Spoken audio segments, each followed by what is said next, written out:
가만히 저를 한번 주목해 보시기 바랍니다. 세상은 말한다. 더 커야 한다고, 더 강해야 한다고, 비처럼 눈부시지 않으면, 바람처럼 힘차지 않으면 잊혀질 거라고. 나는 묻는다. 나는 꼭 필요한 사람인가? 길을 밝히는 등불이 되고 싶었는데 빛이 약해 꺼질 듯 흔들리고 상처를 감싸는 손이 되고 싶었는데 내 손마저 상처 투성이입니다.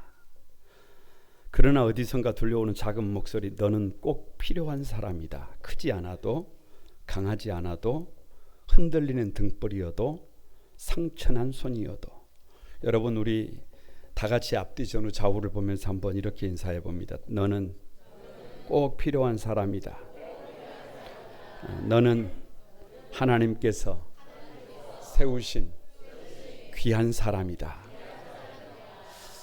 오늘 고린도전서 강의 31번째인데요. 하나님의 선물 유익함입니다. 여러분, 왜 유익함이냐? 방금 짧은 시를 통해서 말씀드렸지만, 여러분, 갈 길을 밝히는 등불 같은 삶을 살고 싶었는데 빛이 약게 꺼질 것 같아요. 상처를 감싸는 손이 되고 싶었는데 내 삶마저 상처투성이입니다. 그럼에도 불구하고 하나님은 우리를 포기하지 않으시고 우리 각자에게 하나님의 선물, 은사를 주셔서 우리의 인생을 유익하게 빚어가는 줄로 믿습니다. 오늘 설교를 통해서 은사의 목적, 그리고 은사의 방향성, 그리고 은사의 주권을 가만히 나눌 때 여러분의 눈이 열리고 귀가 열려서 여러분의 인생이 유익한 인생으로 세워지기를 주님의 이름으로 축복합니다. 먼저 생각할 것이 다 같이 은사를 주신 목적. 4절에서 6절 여러분 같이 한번 읽어봅니다. 시작. 은사는 여러 가지나 성령은 같고 직분은 여러 가지나 주는 같으며 또 사역은 여러 가지나 모든 것을 모든 사람 가운데서 이루시는 하나님은 같으니. 참 오늘 본문을 가만히 읽어보면 성경이 얼마나 신비로운지를 다시 한번 발견되는 본문입니다. 그러나 오늘 여기 4절에서 은사가 뭐냐 개념 정리부터 좀 하고 넘어갑니다. 은사가 뭐냐? 그냥 헬라어로 카리스마예요. 뭐냐? 선물이에요. 선물. 영적인 선물이에요. 다시 말하면 하나님께서 우리를 세우셨는데 우리의 삶이 유익한 인생이 되도록, 사명을 다할 수 있도록, 우리의 모든 문제를 넘어설 수 있도록, 하나님의 백성답게 살아갈 수 있도록 하나님이 주신 뭐예요? 선물이에요. 그럼 여기서 말하는 직분이 뭐냐? 5절의 직분이 뭐냐? 헬라어로 디아코니아예요. 여기서 집사가 나왔어요. 단순한 직책을 의미하는 것이 아니라 하나님의 뜻을 이루기 위해서 맡겨진 역할이에요. 다른 말로 하면 포지션이에요. 포지션. 그래서 머리는 머리의 자리가 있고 눈은 눈의 자리가 있고 귀는 귀의 자리가 있어요. 여기 6절의 사역이 뭐냐? 헬라어로 다 같이 한번 에네르게마. 이 무슨 말이냐? 하나님이 나를 통해서, 사람을 통해서 하시려는 일이 사역이에요. 그러니까 다 같이 한번 따라서 보면 은사는 직분을 위해서, 직분은 사역을 위해서 존재한다. 이게 여러분 오늘 이 4절에서 6절에 밝히는 은사의 방향성. 보세요. 은사를 왜 주시는 것이라고요? 직분을 위해서 주신다니까요. 직분을 왜 주신다고요? 별거 없어요. 사역을 위해서 주신다는 거예요. 이 말씀을 뒤집으면 이렇게 되는 거예요. 은사를 왜 주느냐? 그러면 다 같이 한번 따라서 해봅니다. 모든 것을 모든 사람들 가운데서 이루시는 하나님의 선물이다. 여러분, 은사가 뭐라고요? 아니 그냥 얘기를 하면 안 되고 6절 그 가운데에 다 같이 모든 것을 모든 사람 가운데서 이루시는 하나님의 선물이에요. 다시 한번, 모든 것을 모든 사람 가운데서 이루시는 하나님의 선물이다. 이 은사에 대한 개념을 가지고 있어야 해요. 하나님이 은사를 주시면 모든 것을 모든 사람들 가운데서 이루시게 합니다. 그래서 하나님의 선물이에요. 왜 이 은사를 주시느냐? 백문일답입니다. 정답은 은사예요. 하나님의 선물이 뭐예요? 그냥 은사예요. 은사. 하나님께서 맡기신 직분을 위하여 주신 선물이 뭐예요? 그냥 은사라니까요. 하나님께서 하시고자 하시는 일, 그 사역을 위해서 우리에게 주신 선물이 뭐예요? 그게 은사라는 거예요. 그게 은사라는 거예요. 별거 없어요. 다시 말씀드리지만 은사가 뭐냐? 모든 것을 모든 사람 가운데서 이루게 하시는 하나님의 선물이에요. 그 은사가 우리에게 필요해요. 그 은사가 저와 여러분에게 반드시 필요합니다. 여러분, 에베소서 똑같은 말씀을 에베소서 4장 12절에서는 이렇게 말씀하세요. 이는 성도를 온전하게 하며 봉사의 일을 하게 하며 그리스도의 몸을 세우게 하려 함이라. 그래서 그리스도의 몸을 건물에 비유했는데, 여러분, 건물을 짓다 보면 일이 많아요, 적어요? 이런 일 저런 일 참 많아요. 그러니까 이 세상의 모든 것을 이루기 위해서 모든 사람들 가운데 하나님의 뜻을 이루기 위해서 주신 은사가 많다 적다? 많아요. 많아. 꼭 기억할 것은 하나님께서 우리를 부르셔서 각자에게 사명을 주셨는데 그 사명에 필요한 은사를 하나님은 주신다 주시지 않는다, 이건 의심의 여지가 없어요. 누구에게는 우리가 알든지 알지 못하든지 이미 볼 수 있는 은사를 주셨어요. 모든 장기가 마찬가지입니다. 그래서 다 같이 사명이 있는 곳에는 은사가 있다. 하나님이 나를 세우셨으면 그 직위에 맞는, 그 사역에 맞는 은사를 이미 주셨다 주시지 않았다? 이미 주셨다. 하나님, 나는 안 주신 것 같은데요, 나는 왜 이래요? 이렇게 하면 안 돼요. 여러분, 은사라고 하는 것은 오히려 반대로 내가 생각할 때, 내가 생각하는 것과 하나님이 주실 때 전혀 다를 수가 있어요. 예를 들면 사도 바울에게 주신 최고의 은사가 뭐냐, 은혜가 뭐냐, 선물이 뭐냐? 스칼롭스예요. 스칼롭스가 뭐예요? 가시예요. 가시. 그냥 가시가 아니라 원어를 보면 말뚝이에요. 말뚝. 무슨 말이냐? 사도 바울의 몸에 뭐가 박혀 있어요? 말뚝이 박혀 있어요. 그러니까 사도 바울이 보통 사람처럼 그렇게 건강한 사람이 아니에요. 뭐가 박혀 있는 사람이에요? 말뚝이 박혀 있는 사람이에요. 여러분, 말뚝이 박혀 있으면 어떻게 살아요? 그래서 사도 바울이 너무 힘들어가지고 하나님 앞에 3번이나 작정을 하고 기도합니다. 주님, 이 가시를 제거해 주십시오.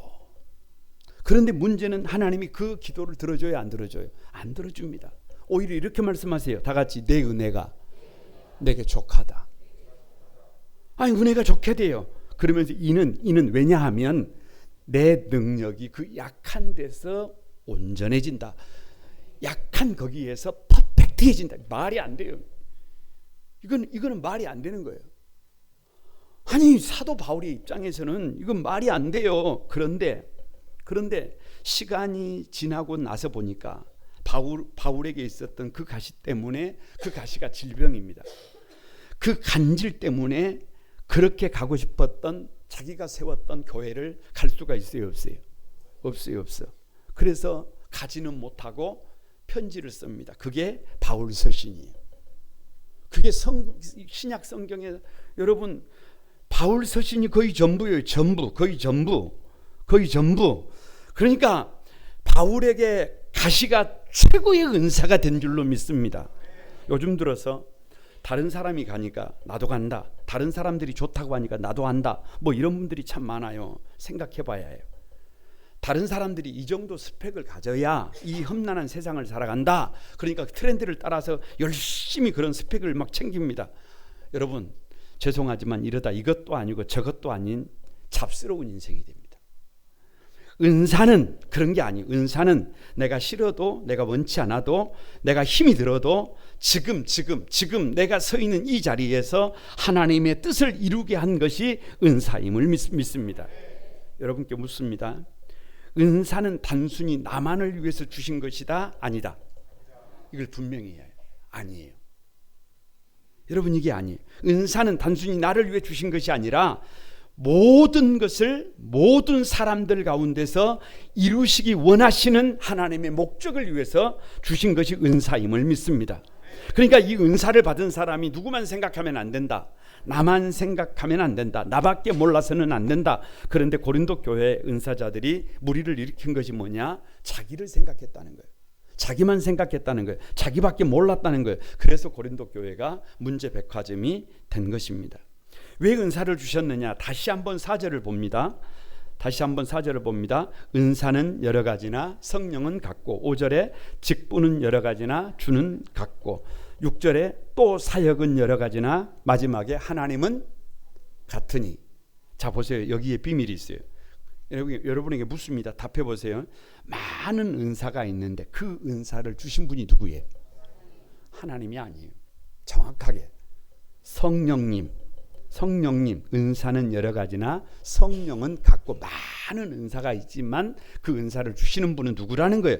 한 분 성령님이라는 거예요. 다시 묻습니다. 많은 직분이 있는데 그 직분을 주신 분이 누구다고요? 아니 그건 4절이라니까. 이제 5절이에요. 5절. 직분은 여러 가지나 누가 같다? 주는 같다. 주는 같다. 다시 묻습니다. 많은 사역이 있는데 그 사역을 주신 분이 누구다? 하나님이다. 이제 눈치를 챘어요.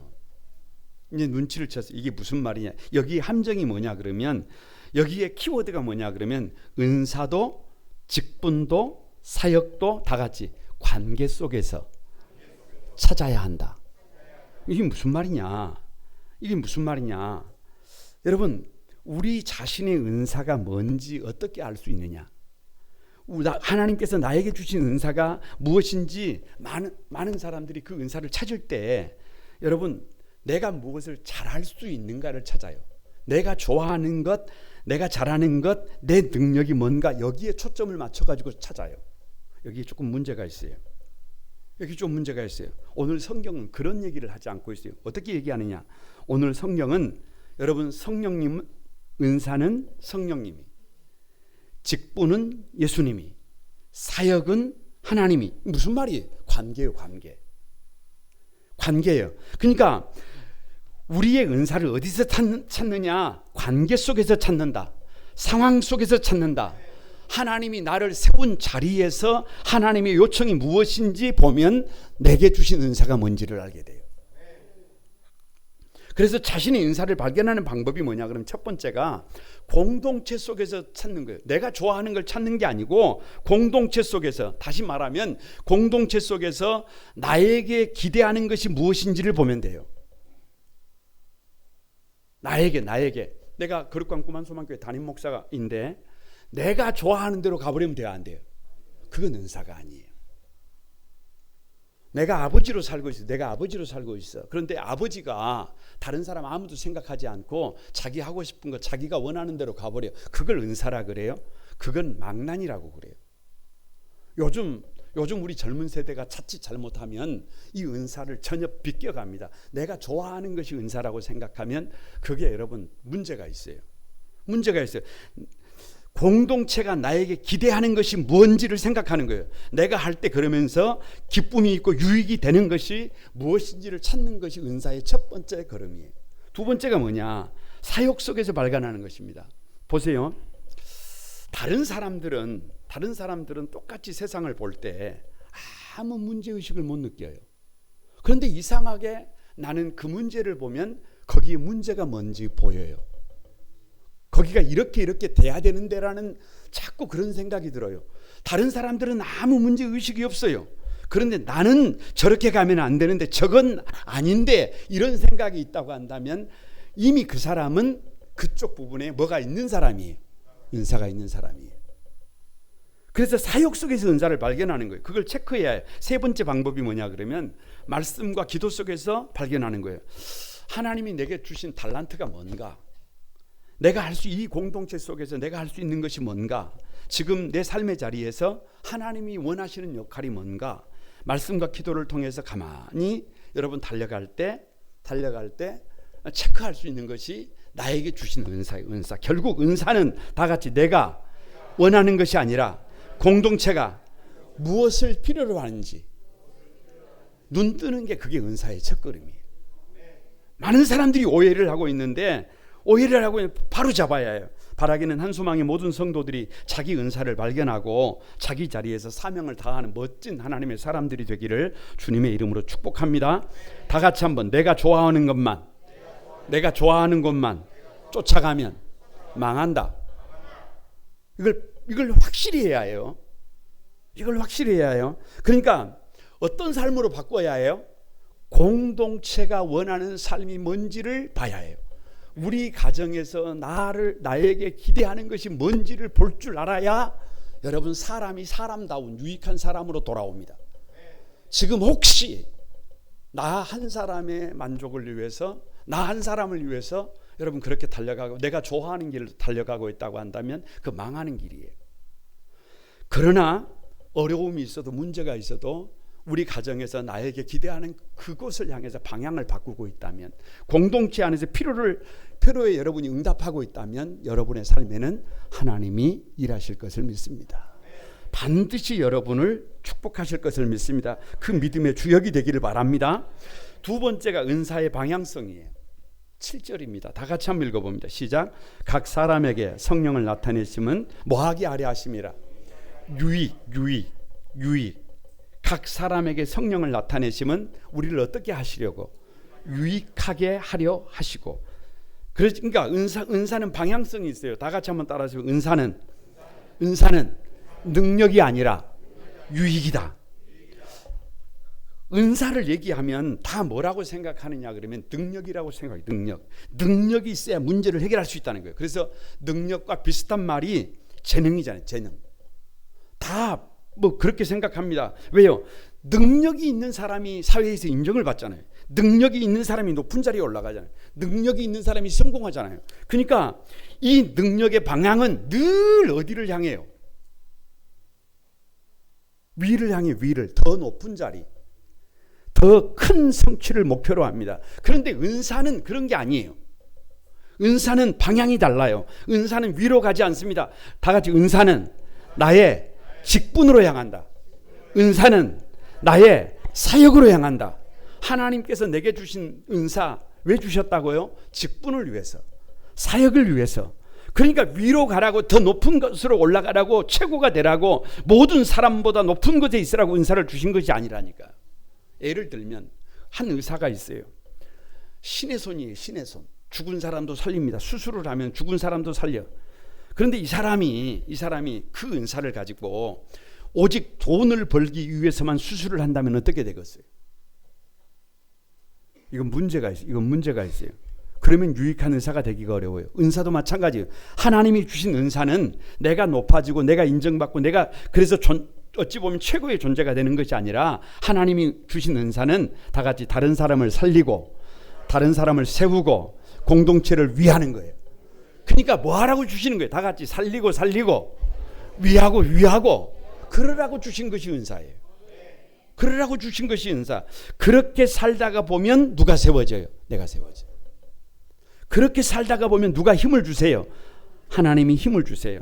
여러분 중요한 것은 그 주어진 은사를 어떻게 사용하느냐예요. 사실은 이미 하나님께서 우리 각자에게 은사를 다 주셨기 때문에 잘 알지 못해도 이미 우리에게는 은사가 있다 없다? 있다. 그러면 그 작은 은사를 가지고 내가 선 자리에서 유익한 자가 되면 우리 인생에 기적이 일어나요. 우리 인생에 우리가 눈으로 보지 못하고 귀로 듣지 못하고 마음으로 생각하지 못했던 하나님이 준비한 길이 열립니다. 그런데 그 은사를 무시하고 별것 아니다고 그걸 수장해 놓으면 아무것도 아니에요. 여러분 보세요. 왜 은사의 방향성이냐? 다 같이 은사는 이익이 아니라 유익이다. 자 보세요. 은사는 자신의 이익을 추구하지 않고 다른 사람의 유익을 구합니다. 그래서 은사는 자신을 세우는 것이 아니라 다른 사람을 세워요. 왜? 그게 선물 그러라고 주신 거니까.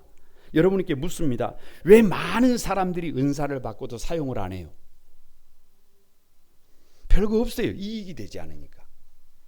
뭐 별거 있어요? 해봐야 득이 되지 않으니까.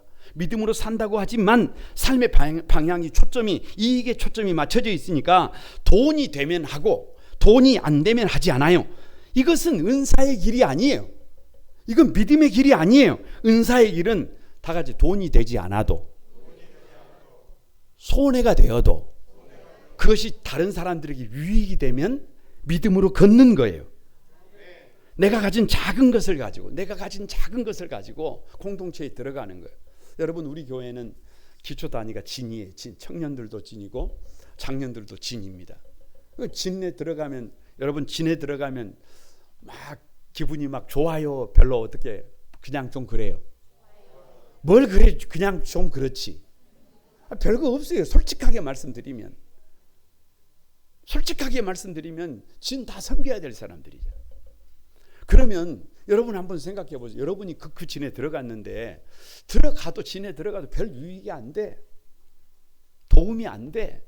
뭐 내가 가진 은사도 있지만 그걸 가지고 들어가서 뭘 한다고 해봤자 별것 아닌 것 같아. 득이 안 돼. 그래서 다들 함께 하지 않으려고 하는 경향이 있습니다. 그러면 그렇게 인생이 끝나갑니다. 그런데 하나님이 내게 주신 작은 은사를 가지고 그 진 안에 들어가서 말 한마디라도 따뜻하게, 그 자리라도 채워서 빛나게 만들면 누가 빛나는 존재로 바뀌어져 가요. 그것이 은사를 주신 목적이에요. 여러분, 다른 사람들이 힘을 낼 수 있도록, 다른 사람이 살 맛이 나도록, 다른 사람이 설 수 있도록 뭐를 따지지 않는 거예요? 이익을 따지지 않는 거예요. 계산을 하고 있으면 하나님이 일하지 않습니다. 계산을 하지 않을 때 누가 일해요? 하나님이 일하시는 것을 믿습니다. 신약 성경에서 사도 바울의 위치는 말 그대로 어마무시해. 다 같이 어마무시하다. 대단한 사람이다. 그러면 대단한 사람이다. 예수님이 하셨던 일을 갑절로 하신 분이, 물론 차원이 다르기는 합니다만 엄청난 사역을 할 수 있었던 배경에는 한 사람의 헌신이 있어요. 누구냐? 바나바예요. 바나바. 왜요? 모든 사람들이 바울을 핍박자라고 박해자라고 두려워할 때 바나바는 바울을 제자들에게 소개하고 그를 신뢰할 수 있도록 다리 역할을 했습니다. 왜요? 바나바는 자기가 자기 자신에게 직접적인 이익이 되지 않지만 바울을 세우면 하나님의 나라에 어떤 일이 일어나게 될 것인지를 본 거예요. 이게 복음에 얼마나 유익하게 될 것인지를 누가 본 거예요. 바나바가 본 거예요. 그래서 여러분, 바나바는 누구냐? 다른 사람을 세우는 상징의 존재가 누구예요? 바나바예요. 바나바.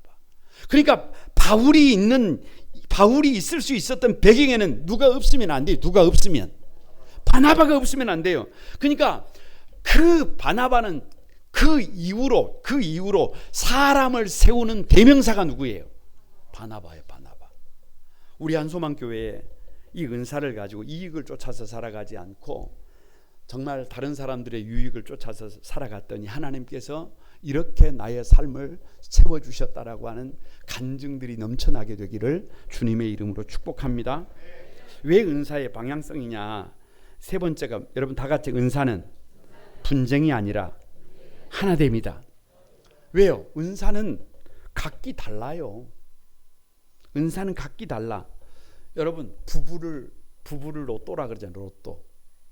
부부를 로또라 그러잖아요. 왜 로또라 그래요? 안 맞아. 다 같이 한번 해보세요. 안 맞아. 왜 하나님이 저런 사람을 내 부부로 이렇게 만나게 하셨는지 이해가 안 가. 에? 그런데 원래 그래요. 원래 그래. 왜? 코하고 귀는 달라요. 쾌하고 귀는 달라. 여러분, 아니 이 코가 전부 다 이렇게 다 똑같으면 이게 사람이에요? 귀신이지? 그러니까 부부를 그렇게 다르게 원래 하나님이 만들어 놓으신 거예요. 그러면 어떻게 해야 해요? 달라도 하나가 돼야 해요. 달라도 하나가 돼야 돼. 눈이 있고 귀가 있고 코가 있고 입이 있지만 하나의 유기체예요. 하나가 되는 거예요. 하나가 되는 거예요. 저는 오늘 우리 시대의 가장 큰 아픔을 여기에서 봅니다. 지난 주간에 한 나라의 대통령과 한 나라의 대통령이 정상회담을 했어요. 그런데 싸웠어요. 싸워. 이게 지금 국제 정서예요. 그냥 전쟁이에요. 전쟁. 이게 전쟁. 인정을 하지 않습니다. 그런데 여러분 가만히 한번 보세요. 우리나라를 작금의 우리나라의 가장 큰 문제가 여러분 뭐라고 생각하세요? 서로 다른 사람을 인정을 안 하는 거예요. 인정을 안 해요. 구원받은 하나님의 백성들의 가장 여러분 아름다운 모습이 뭐냐? 동서남북으로 문을 열어놔야 해요. 동서남북으로 문을 열어놔. 개방성이에요. 개방성. 다시 말하면 나도 중요하지만 나만큼 누가 중요해? 다른 사람들이 중요해요. 그런데 서로를 인정하지 않는다. 서로를 배척한다. 다 같이 그것을 보고 바보라고 한다. 그것을 보고 천치라고 한다. 그러니까 아무리 위정자들이 자기들이 옳다고 자기들이 똑똑하다고 난리 부르스를 치면서 뭔 소리를 해도 다른 사람을 인정하지 않는 여러분 정치인들은 배척해야 해요. 그 사람들 따라가면 안 돼요. 아무리 나와 생각이 달라도 아무리 나와 다른 가치관을 가지고 있어도 그러면 돼야 안 돼요. 그러면 안 돼요. 다름을 인정하고 그 다름을 인정하고 그 안에서 하나가 될 때 나라가 되는 거예요. 주님의 몸된 교회가 되는 것입니다. 그래서 여러분 은사를 받은 사람은 자신의 은사를 자랑하거나 다른 사람과 비교해서 분쟁을 일으키는 것이 아니라 그 은사를 통해서 공동체를 세우고 어찌 됐든지 하나가 되게 만드는 것이 하나님의 뜻임을 믿습니다. 그러니까 다시 한번 다 같이 한번 은사는 능력이 아니다. 은사는 이익이 아니다. 은사는 뭐다? 하나 되게 하는 것이다. 하나 되게 하는 것이다. 여러분 나 자신의 유익을 위해서 쫓아가는 그런 인생이 아니라 모든 사람들을 유익하게 하는 복 있는 삶을 향해서 삶의 방향을 바꾸는 우리 한소망의 가족들이 되기를 주님의 이름으로 축복합니다. 거기에 누가 살 길이 있어요? 내가 살 길이 있어요. 거기에 내가 살 길이 있어요. 세 번째로 은사의 주권성이에요. 11절을 한번 봅니다. 11절 다 같이 시작. 이 모든 일은 같은 한 성령이 행하사 그의 뜻대로 각 사람에게 나누어 주신 것이라. 자 보세요. 이 말씀은 다른 얘기가 아니에요. 은사는 누구의 뜻대로 주시는 거예요. 은사는 내가 하나님 앞에 하나님 이 은사 주세요, 이 은사 주세요 그런다고 주시는 것이 아니고 은사는 주권자의 뜻이에요. 우리 몸에는 수많은 장기가 있어요. 심장이 여기 있는데 이 심장을 하나님께서 무슨 은사를 주셨냐? 피를 공급하는, 폐는 여러분 산소를 공급하는, 위장은 음식을 소화하는. 아니 이건 누구의 우리를 만드신 주권자의 설계예요. 우리가 아무리 심장이 다른 일을 하고 싶다고 하면 뭐라고 그래봤자 하나님은 그렇게 설계한 게 아니에요. 그래서 다시 한번 말씀드리지만 은사는 창조주의 뜻대로 주권자의 뜻대로 우리에게 주시는 거예요. 뭘로 받아야? 감사로 받아야. 별거 없어요. 감사로 받아야. 다 같이 은사는 나의 선택이 아니라 청직이다. 청직. 나를 부르셨어요. 나를 불러서 그 일을 맡겼어요. 그럼 내가 원치 않더라도 나를 부르셨잖아요. 그럼 거기에 내가 응답하는 것이 그것이 은사의 주권성이에요. 다시 말하면 은사는 내가 살고 싶은 삶이 아니라 나를 그 자리에 세워주신 주권자의 뜻에 순종하는 것이 은사예요. 이게 중요해. 그래서 왜 은사의 주권성이냐? 여기에서 한 가지 대전제가 나오는데요. 다 같이 한번 은사는 믿음의 영역이다. 갑자기 웬 뚱딴지 같은 소리냐 이렇게 하실 수 있는데 여러분 보세요. 이 구절 오늘 말씀에서 계속해서 그 9가지 은사를 얘기하고 오늘 은사의 다양성은 뺐습니다. 9가지 은사를 가만히 얘기를 하시더니 11절에 이렇게 말씀하셨어요. 이 모든 일은 같은 한 성령이 행하사 그의 뜻대로 각 사람에게 나누어 주시는 것이니라 이렇게 말씀하셨어요. 그러니까 가만히 한번 생각해 보세요. 세상을 살아가는데 내가 생각할 때 하나님은 나에게 별로 은사를 많이 주셨다 주시지 않았다. 주셨다고 생각하는 사람이 별로 없어요. 별로 없어. 그냥 이런 거예요. 나는 특별한 능력이 없고 나는 남들처럼 대단한 일을 한다 하지 못한다. 이게 보통 사람들의 생각이, 아무리 생각해봐도 나는 은사가 뭔지도 잘 모르겠다. 그런데 여러분, 성경은 반대예요. 반대. 성경은 반대. 성경은 그럼에도 불구하고 하나님은 각 사람에게 이미 은사를 주셨다. 완료형이. 여기에서 은사가 믿음의 영역이라는 거예요. 이쯤에서 여러분들에게 꼭 부탁드리는 것이 있어요. 뭐냐? 은사는 믿음이 필요해요. 자, 보세요. 우리 몸에는 많은 장기가 있어요. 위가 있어요. 위는 뭐를 시키는 곳이에요? 소화를 시키는 곳이에요. 신장이 있어요. 신장은 뭐 하는 곳이에요? 피를 걸러내는 곳이에요. 심장은 뭐 하는 것이에요? 여러분, 피를 공급하는 곳이에요. 모든 장기가 그런 기능을 가지고 있어요. 자, 묻습니다. 그런데 이 위가 소화를 못 시키네요. 아니, 신장이 피를 걸러내지 못하네요. 심장이 지 마음대로 뛰어. 그걸 부정맥이라 그러잖아요.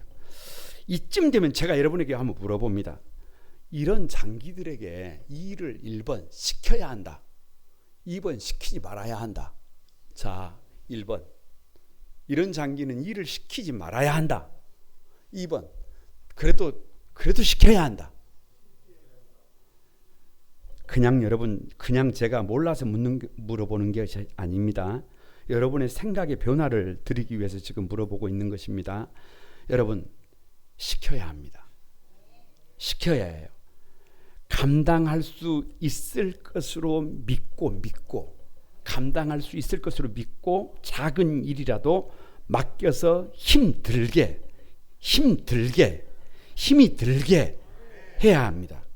여러분, 인생은 한 번에 급격하게 인생이 바뀐다, 안 바뀐다? 안 바뀌어요. 우리 장기도, 우리 몸도, 우리 가정도, 우리 교회도 한 번에 그렇게 바뀌는 게 아니에요. 그러나 한 가지, 조금씩은 바꿀 수 있어요. 하루에 1%는 바꿀 수 있어요. 1%는 바꿀 수 있어요. 1년을 계산하면, 복리 계산을 할 때 전체로 37.8배를 바꿀 수 있어요. 이게 누적의 힘이에요. 이게 은사가 믿음의 영역이라는 증거예요. 인생을 살다가 보면 여리고와 같은 큰 철옹성이 우리 인생의 앞에 막아요. 살다 보면 경험하게 돼 있어요. 그런데 하나님은 그 여리고를 즉시 무너뜨리는 능력을 나에게 주셨다, 주시지 않으셨다? 안 주셨다. 대신에 매일 한 바퀴씩 여리고를 돌 수 있는 능력을 주셨다, 주시지 않으셨다?